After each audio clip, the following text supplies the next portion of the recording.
অন্য মানুষ জান না, অন্য মানুষদেরকে আমি সাদ্দাতের সৈনিক।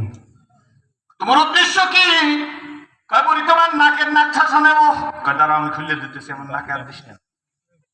মনে হয় তুই আমার নাতির বয়সী। অন্ধকে অনেক জ্ঞান আছে, সাধারণ মানুষের চাইতে সাংঘাতিক। অন্ধরা একটা টাকার নোট হাতের মধ্যে নিয়ে চোখ কিন্তু একদম দেয় না, এরকম করে 50টা দেখছেন আপনি। 50টা নোটের পর 500 টাকা নোট দেবেন,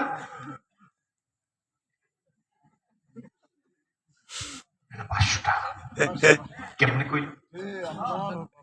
একদিক বন্ধ করছি আর একদিক খুলে দিছি,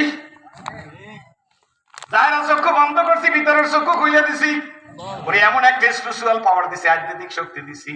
তোর চেনতে কষ্ট হয়, ওর চেনতে কষ্ট হয় না। জোরে কোন সুবহানাল্লাহ। বুড়ি অন্ধ না, দাঁড়াও দিতেছি, তুমি আমার নাতির বয়সী, বুঝলা? তার দাঁতে সৈনিকের হাতে দিছি। দেখ দেখ সৈনিক, তুই তো নিশ্চয়ই সাদ্দাতের সৈনিক। কষ্ট হবে আপনাদের? ঈদের পর তো একটু আস্তে আস্তে কথা। তুই তো নিশ্চয়ই সাদ্দাতের সৈনিক। কাজী নাম জিহাদ। স্বর্ণ থাকলে আরো দিতাম, আমার আর নাই। আমি নাকের ডাইলটা, নাকের ঠাসা কি জানি কইছেন একটু আগে, নাকটা সারা তোরে দিয়া দিলাম। কিন্তু শোন, আমার এই স্বর্ণটুক নিয়ে সরাসরি সাদ্দাতের হাতে দিবি, আর আমার পক্ষ থেকে সাদ্দাতের একটা সুসংবাদ দিলাম, এটা শুনাই দিবি। আল্লাহু আকবার। শুনি খুব খুশি হয়ে গেছে। কি সুসংবাদ? আমাদের বাদশাহর জন্য। বুড়ি ডাক দিলেন, সৈনিকের হাত ধরে আকা তোকে বাদশারে বলি, আমি দোয়া দিয়া দিলাম, তোদের বাদশার আশা যেন না পুরা।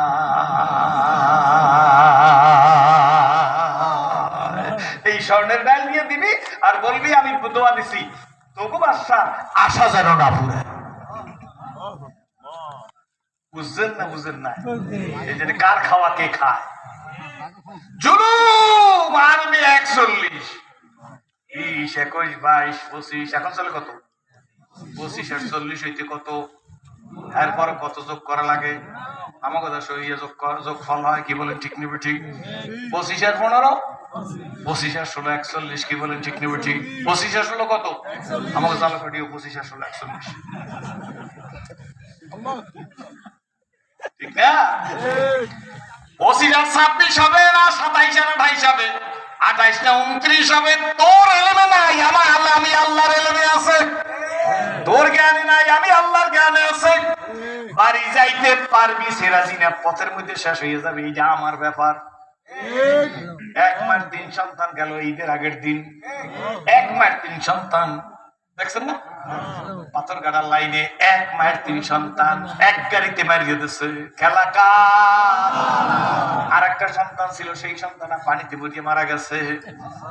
3 বছর আগে 4 সন্তান দুনিয়া থেকে নিয়ে গেল। বাবা, আসলে আমার ওয়াজ করা উচিত না, সেজদায় পড়িয়ে থাকা উচিত।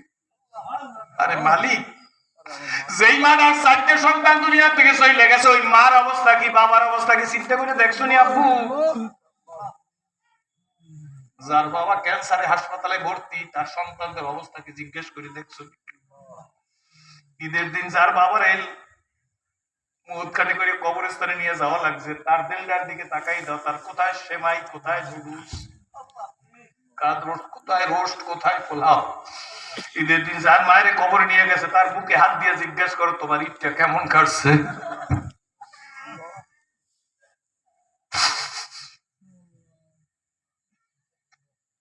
ইমাম আহমদ ইবনে হাম্বল, কষ্ট হয় ইমাম আহমদ ইবনে, লম্বা কথা বলবো না। ইমাম আহমদ ইবনে হাম্বল বলে, বন্ধু আমি আল্লাহরে বলছি, আল্লাহ এতদিন ব্যত্রাঘাত খাইছি, আল্লাহ মাথার উপর বাড়ি দিছে, শিরশির করে রক্ত পড়ছে, পিঠের উপর বাড়ি দিছে, চামড়া ফাইটে গেছে। মালিক বাজার হয় নাই, কিন্তু আমাকে বন্ধ করবি না, আল্লাহ বরদাস্ত করা যায় না। তারপর কি হয়েছে? ইমাম আহমদ ইবনে হাম্বল বলে, আমি আর কিছু বলতে পারি না।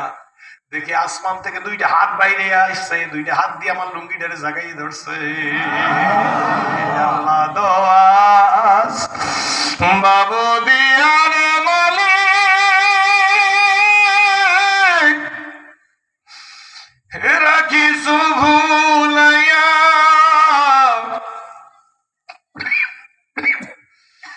কোনদিন জানি নিয়া যাইবা গো ওই মুর্শিদার পালকিতে সাজাইয়া রে কবর দেশে যাইয়া একা কবর বলো একা কবর কামনের থাকবি অমন ভাই বন্ধু বাপ মাসারিয়া রে কবর দেশে যাইয়া বলুন ইয়া